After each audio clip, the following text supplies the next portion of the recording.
Nous pouvons tous réussir. Pourquoi garder l'espoir si on n'a pas l'ambition?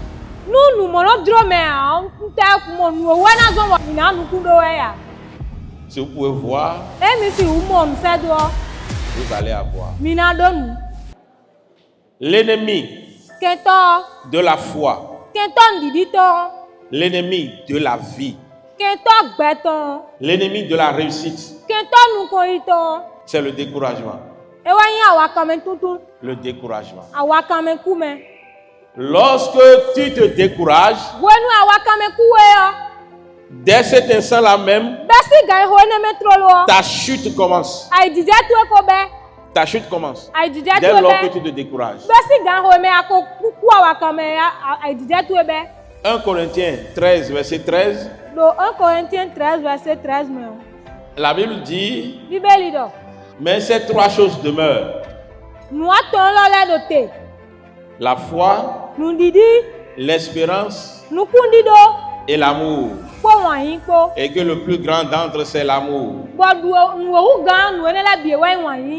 Je voudrais mettre en phase sur l'espérance, qui fait partie des choses qui demeurent. Même après que tout ce que nous voyons sur cette terre, après que tout ça là va disparaître, il y a encore des choses qui vont rester. L'espérance par exemple, l'espoir. Dis à ton frère, c'est pas bon de perdre espoir.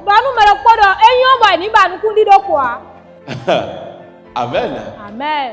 Vous ne pouvez pas imaginer à quel point l'espoir peut être la lampe dont vous avez besoin pour sortir des ténèbres. Vous ne pouvez pas imaginer à quel point l'espoir peut être l'énergie dont vous avez besoin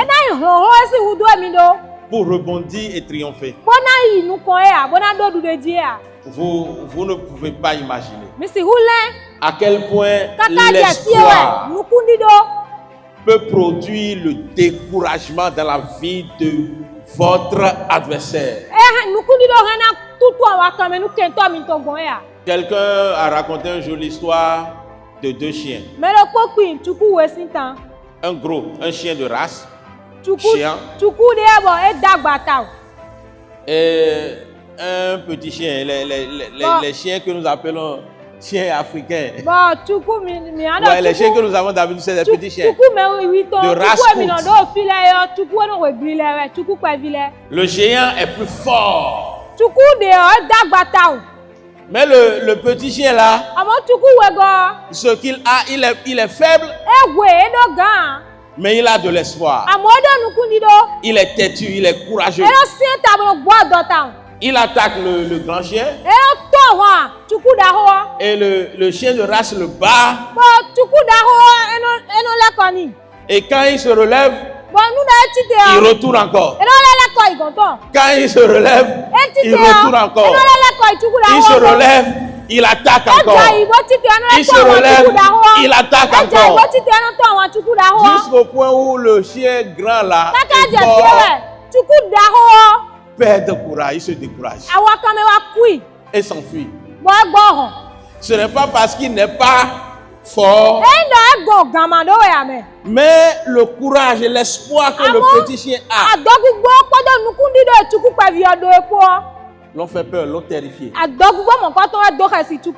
Lui-même, le puissant, a fini par croire que s'il ne fuit pas, le petit chien là viendrait à bout de lui. Vous savez, dans le combat, ce n'est pas que la force qui triomphe. Le souffle également triomphe. La résistance. C'est un peu comme quelqu'un qui est fort, qui a de la force dans les bras, qui est en train de combattre quelqu'un d'autre qui n'est pas aussi fort que lui, mais il a du souffle à vendre. Quelqu'un qui ne se fatigue pas. Il ne se fatigue pas. Il peut courir ici jusqu'à Zogodome sans s'arrêter. Et l'autre qui est fort, puissant, s'il dépasse, bon, ça, s'il va à l'hôtel Dako, il est déjà fatigué. Dans quoi est-ce que l'autre qui n'est pas aussi fort pourra battre celui qui est fort?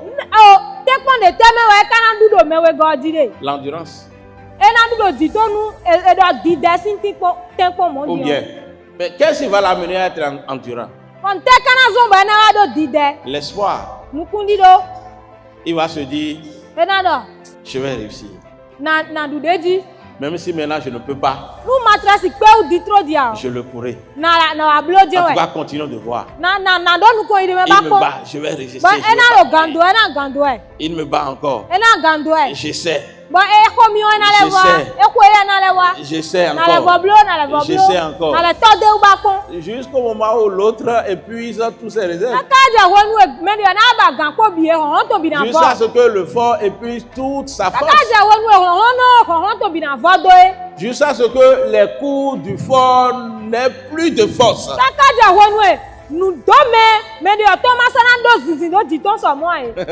Amen. Amen. Et c'est alors que l'autre là aura le dessus. Vous voyez, il y a des choses qui nous arrivent dans la vie qui paraissent plus forts que nous, plus puissants que nous, qui au départ ont l'impression de prédire la fin. Certains abandonnent et tombent. Mais d'autres endurent. À cause de l'espoir, un jour ils finissent par triompher. Ils finissent par triompher. La chose est telle que ce n'est pas toujours ceux qui sont forts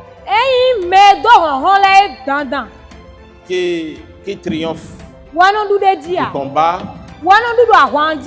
Ce n'est pas toujours ceux qui ont les pieds agiles qui gagnent la course. Ce n'est pas toujours ceux qui ont de grandes connaissances, de grandes relations, de grands diplômes. Ce n'est pas toujours ceux-là qui réussissent. Je suis en train de dire littéralement, toute personne, autant que nous sommes ici, nous pouvons tous réussir. Oui. Je peux réussir, tu peux réussir. Dis à quelqu'un d'autre, tu peux aussi réussir. Le croyez-vous? Est-ce que vous croyez en ça? Vous croyez que vous pouvez aussi le faire? Lorsque vous voyez les gens autour de vous réussir, cela ne vous plaît-il pas? Avez-vous aussi cette envie-là de réussir? Voulez-vous faire comme eux? Ou bien faire plus qu'eux? Vous voyez, je ne trouve même pas pourquoi garder l'espoir si on n'a pas l'ambition.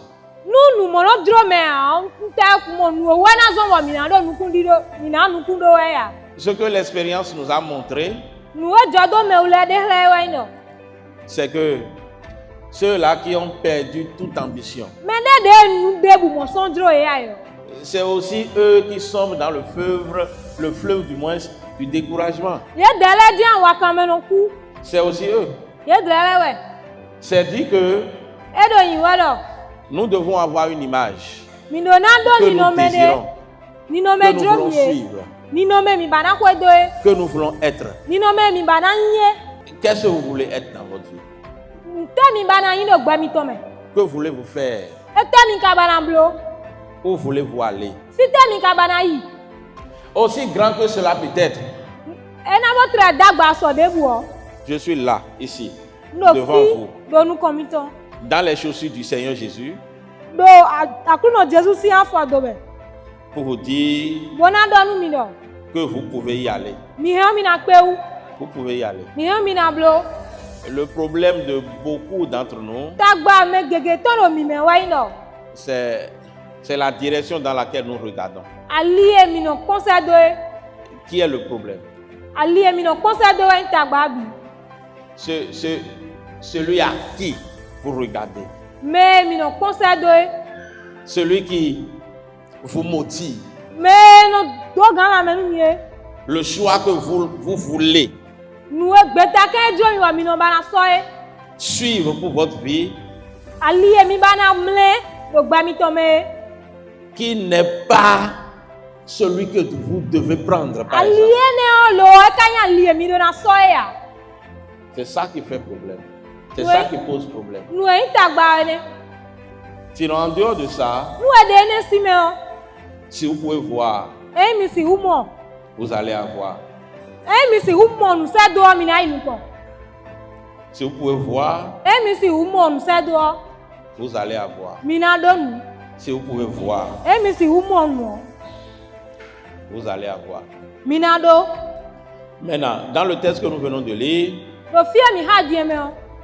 la Bible nous dit que Jésus-Christ a marché sur les eaux pour aller au secours de ses disciples au milieu de la mer, menacée par la tempête.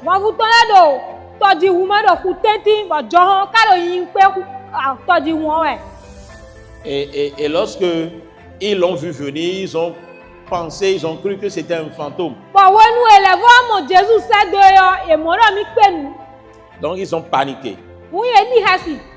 Ils se sont dit, mais on était déjà en train de périr. Et le fantôme là vient nous achever complètement. Donc ils ont commencé par crier des oh, secours. Comme le dirait quelqu'un, je suis fini. Mais c'est ce que vous dites souvent, non? Lorsque vous voyez un problème plus grand que vous, et vous ne savez pas quoi faire, vous alarmez aussi que vous dites je suis fini. Oh, c'est fini pour moi. Dieu merci. Vous dites c'est fini pour vous, mais ce n'est jamais fini. Puisque vous êtes toujours vivant. Alléluia. Amen. Amen. Amen. Donc, le Seigneur va leur dire, non, ne paniquez pas, c'est moi. C'est moi, je viens à votre secours. Waouh.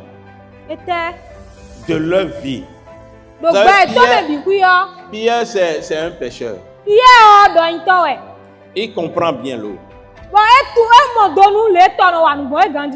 Et avec son âge de toute sa vie, il n'a jamais vu, ni jamais entendu quelque part que quelqu'un ait marché sur l'eau.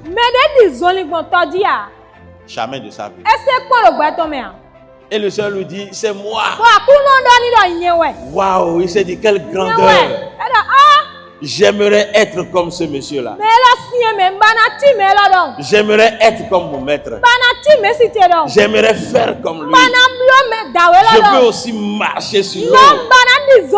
C'est super. C'est super. C'est super. Vous ouvrez votre atelier et vous ne réussissez pas.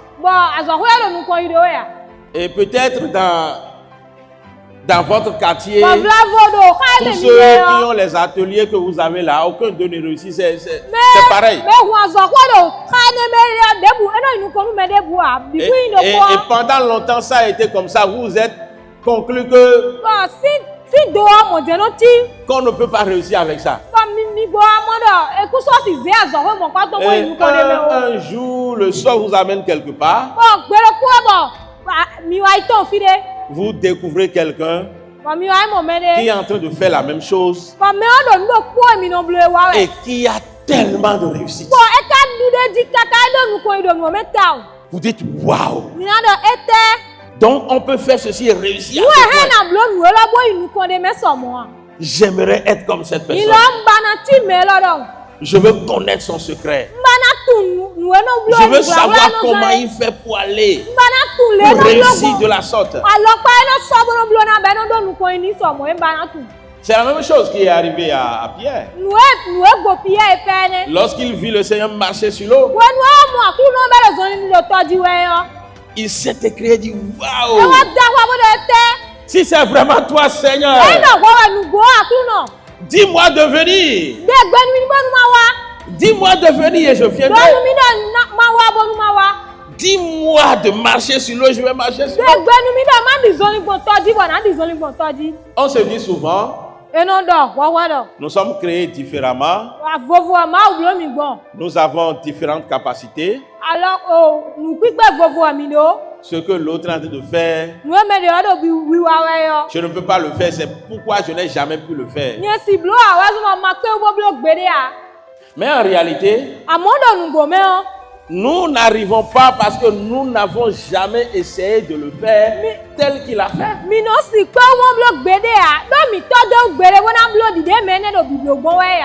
Jésus va lui dire viens.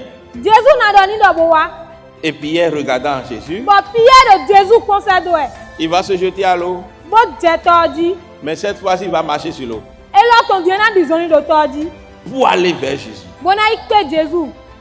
Il va commencer par marcher sur l'eau. Vous savez comment on marche sur l'eau? Amen. Amen. Mais dans le cas de Pierre, ce ne sera pas une simple marche. C'est sûr qu'il va vouloir aller vite. Lorsqu'un enfant veut marcher pour la toute première fois, lorsqu'il remarque qu'il peut marcher là, qu'est-ce qu'il fait? Il court. Donc imaginez que lorsque Pierre a mis ses deux pieds sur l'eau et a remarqué que l'eau l'a tenu, la Bible dit qu'il a commencé par marcher. Moi j'imagine qu'il a commencé par courir. Alléluia. Amen.